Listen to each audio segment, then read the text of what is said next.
slide. Watching the news, Ben, I don't know about you, because no, go on. What's that? Well, yeah, I mean, I found the briefings increasingly disheartening and depressing. Yeah. And things obviously just increasingly repetitive, like I've said once or twice before lately. I'm sure I heard the continuity guy on Gold Show, except just more distant.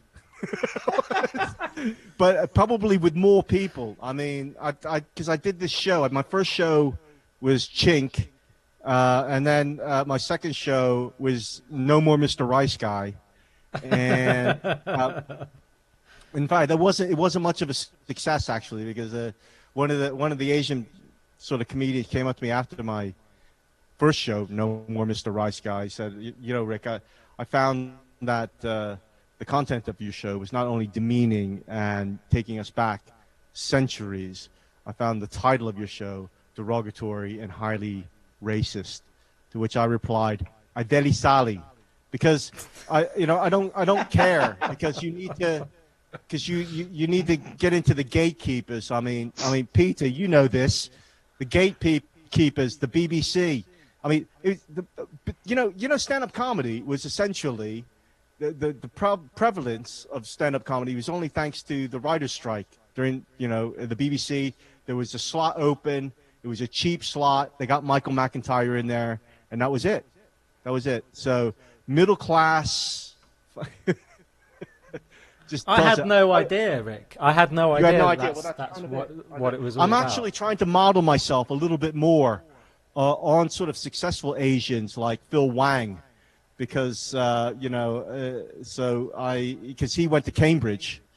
He was Footlight's president, so I applied to Cambridge, and it still might be years before I catch up to Phil. That guy, I don't know what you guys think. Who's your favorite Asian comedian, guys? I mean, because I'm trying to become the world's best, the 20th best Asian comedian. And I don't know. I mean, like some of you might think, oh, Rick, why don't you shoot up higher than 20th best? Maybe, shoot up to maybe 18th, or set your heights, a little bit higher. But I'm just managing my own expectations. I'm just trying to give my expectations some leeway. Wei, who happens to be a very fine Chinese comedian. He's not even in the top 18. I'm not even sure if I know any famous Asian comedians. Li Wei is my favorite comedian. Li Wei's your favorite. You can't say that, Joe. Well, my favorite. He's your friend. I like Mulan. He kind of did give birth to him. Ollie, there you are. Yeah, I like Mushu from Mulan. Like Mushu. He's pretty funny. He's pretty funny. He's pretty funny. Did they do any sort of like yellowface in Mulan, or with the stage show or something like that? Did it cause? Because there should be sort of like all blind casting now, shouldn't there? I mean, I don't know. Should race be involved in any casting? I mean, like for you, Joe, you were in the Rat Pack, right? I played the West End. You were in the West End. You were in Rat Pack, the West End. You were playing Frank Sinatra. But the thing is, when you were doing that, does Frank Sinatra have to be white? Shouldn't there be blind casting? Just somebody who sounds like Frank Sinatra. What do you think? Did you actually like Frank Sinatra? Yeah, that's a difficult question to answer, my friends. Can you give me a couple of bars of Frank? I object. I object to that request. All right, I'll give you a couple of bars. All right.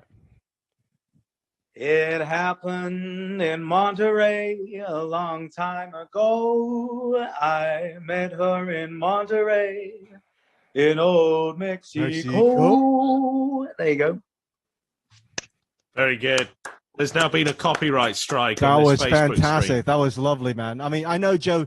That was very kind of Joe, because I know he gets, he's more into his painting.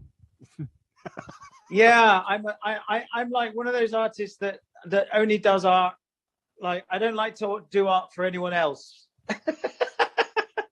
Well, that sounds like an artist to me. But Yeah, tortured. do you have to be tortured to be an artist, though?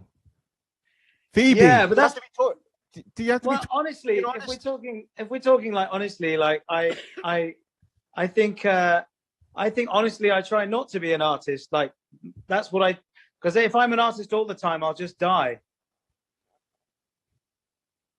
Well, that's very optimistic sort of side of artistry, ladies and gentlemen. No, but I mean, it's that personal to me. It's that connected that if I were to do it without any breaks, i.e., sometimes I just have to go away and be someone else, like 2 months on my own, and then I can come back and carry on. But I think that's what you're doing right now, aren't you? Yeah, I'm I'm pretending to be into comedy, and This isn't particularly like been one of my this hasn't been like one of my best monologues, that's for sure. But it's been quite interesting to see everybody, and it's been great to see you, obviously, and it's been great to see Ben, and great to meet some new people as well, which is great. And Jeff, you've been hanging in there, so I really appreciate that. My pleasure. But I think also, Jeff, I think you are. I don't know. I just think. I want to know your podcast or something, because I think you have so many stories to tell that it's got to be pretty gripping stuff. I can make it gripping. Yeah. Yeah. We had one too many of those types of jokes, Jeff. Can we have a big round of applause for Rick, and we'll ask him to do an encore if he doesn't mind. Thank you very much, Rick. and we've got a howl and squeal. So get him back on stage. Come on, everybody. I'm going to try something a little bit different. Now, this might be a bit weird, but no weirder than this evening has been so far. This is right here. I've done this is a taster of a show that I've done, and it's called Prototype Diaries. Here is essentially 20 years of my diaries right here in here, and they weren't meant to be read or by anybody else, or actually written probably. But the thing is, what I do is I get usually somebody from the audience to pick out a particular diary, and obviously you're not going to be able to do this, but what I'll do is I'll put my finger across one of the books, and somebody could say stop, maybe Phoebe, and then I'll stop, and then what I'll do is I'll take the diary out, I'll spin through it, and Phoebe, you say stop, and then I'll read that section of the diary, okay? Unmute yourself, Phoebe. All right, okay, so what I'll do is, let me see if I can get closer. So Phoebe. And these are all your diaries from 20 years. I mean, they're probably picture books, to be honest with you. I mean, adult colouring books. We can't hear you now, Rick, because you're away from the microphone. Some of those books, like they've been published. Yeah, they do. They're like proper copies. Essentially, right here. So in front of them, I'll have little quotes that kind of encompass that diary of this year. This one is 14. This is 2003. This is when I kind of started going into comedy. So here's when Rodney Dangerfield, my wife and I were happy for 20 years. Then we met. So that could have been probably start of relationships or something like that. So, yeah, and some stuff there I started writing, and it's just like stuff that reminds me why I like to write. Why not go out on a limb? That's where the fruit is. Will Rogers. So, what I'm going to do now, Phoebe, is I'm going to just go through. I don't know if like some of these are like this one's very interesting. I'm not saying that you should use this one, but this is Paul Dudridge. He is actually Michael McIntyre's first agent, and he's the one that discovered him. And I went out to L.A. to work with him for a couple of weeks because he's an acting coach now, so that was quite interesting. So here we go. So let's try it. I'm gonna just tell me. I'm ready. I'm ready. What? I'm ready. 1, 2, 3. Oh, stop. Phoebe says stop. Stop. Here. Stop. This one. Yeah. Yeah. January 2008. Oh, I was 18 years old then. Yeah, well, this That is was a long interesting. time Okay. ago. All right, so I'm gonna go, brrr, and then you tell me to stop, right? Cool. Stop. Okay. It just says try and ease. Sounds like Chinese. I don't know. This is essentially a joke book, an early joke book.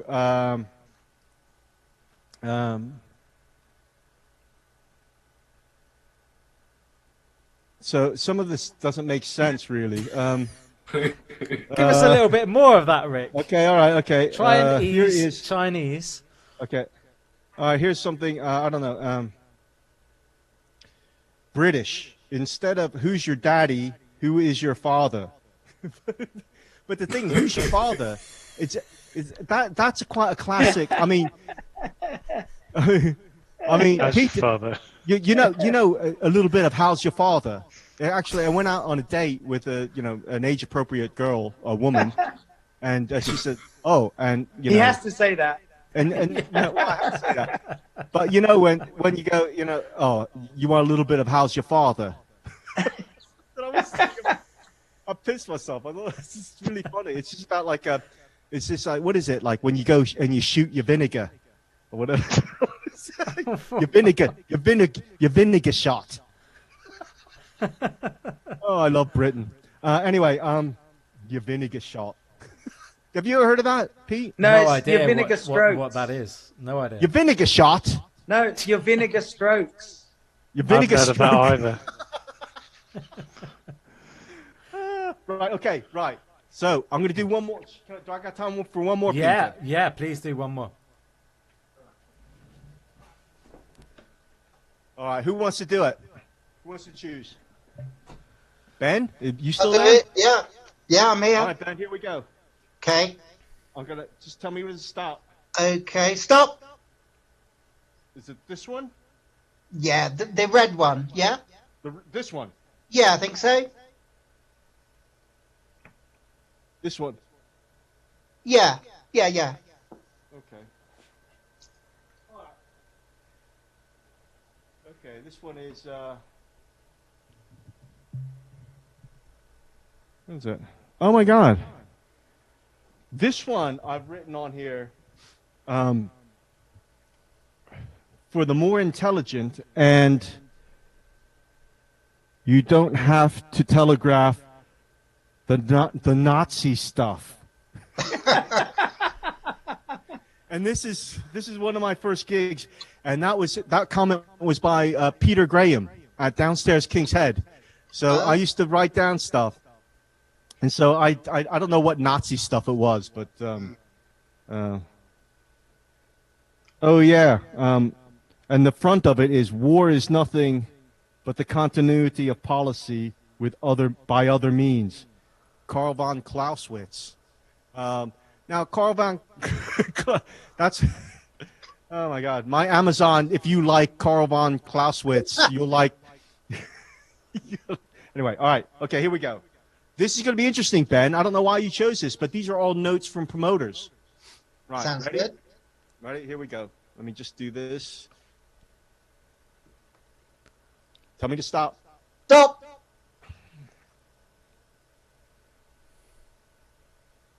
Okay.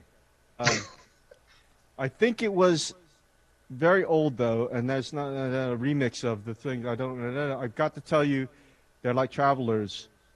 The crusties. I didn't know what crusties were at the time because obviously this was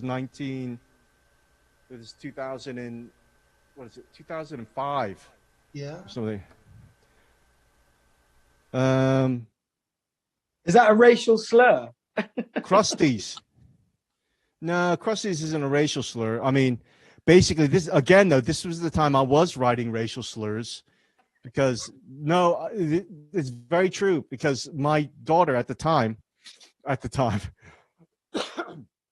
She was very young. She was about 7 or 8, and she had been called at school a blackie, and I had to explain to her that what you should have been called is Buckethead, Buddha, Chopstick, Cockle Picker, Cream of Some Young Guy, Dim Sum, Dink, Egg Roll, Filthy Pinot, Fortune Cookie, Gook, Grasshopper, Ho Chi Minh, Gapsai, Jondi Girl, Kim Jong-un, Mei Ling, Mylene Class, Napalm Girl, Nip, Pan Face, Panda Lover, Ping Pong, Pokemon, Post-it Note, Chink, and the thing is, I had to tell her that, she was just a victim of such sloppy racial abuse, and I was very upset. But anyway, outside, oh God, these are sort of mortgage jokes that are horrible, Ben, about properties and estate agent. Learning French. I've tried to learn French by making it relevant to my life. I've memorized my PIN number. And then I've got some phonetic spelling. Quatre, deux, 42. I just don't know what that means. Anyone speak French? So I'm just asking somebody my PIN number online, Rick. Huh? I hope 42. Yeah, I changed it since then, but I do. They got 4 numbers now. That was just 2. Yeah, that was Must just have been 2. a really long time ago. Look, this is Phil. Oh my God, some of these lineups are just like, Southampton. Who's from Southampton? My mum's from near there. Southampton. All right, okay. Here's a gig from Southampton. The Saints. I'm not a football fan, but when your headline reads "The laughing stops here," the hero of last week, Crouch, is 6'7". Something is wrong when your best striker is a basketball player. Jeez. That sounds about right. Anyway, no, but he did well for himself, didn't he?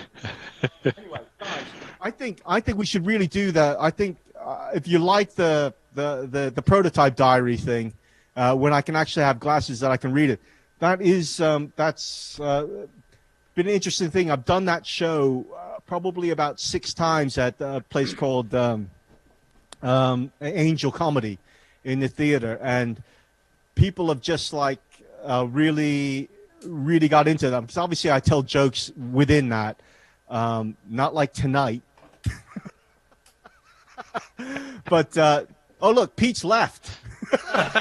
He's given up. But yeah, definitely come to see that. Listen, thanks a lot, guys. I mean, you've been so patient, and it's been a lovely podcast. Amazing. Thank you so much, Rick. Yeah. Thank you, Great Rick. show. Thanks to everybody for joining us. It's been our second comedy night. Thanks so much to Rick and everybody else here in the house. Ben, we've got Jeff, we've got Richard, of course. Richard, what did you think of that? I should ask you. That went really well. And we got to say hi to a load of guys who've been enjoying it on Facebook tonight. We've got Jill, Claire, another Ben, Craig, Pete, Michael, Jimmy. Hi, guys. Glad to know you've been enjoying it. Thank you for your kind comments. That's not Pete that joined us last time on the live feed, was it? I thought he might come back. Pete Trainer? I've never heard of him. Maybe, he's got a very it is, dodgy-looking Facebook profile. So, well, it might have been him anyway. But yeah, thanks so much for everybody for joining us. We also had Joe here in the house. We had Ben, and also, you know what, Ollie, who is now going to be called Phoebe forever. Thank you so much for changing your name via D-Poll as well. And John, my brother, and everybody else, but especially Rick. Thank you. Big hand for Rick. And we'll see you again next week. All right, all the best. Bye-bye. Thanks, guys. Thank you, everybody.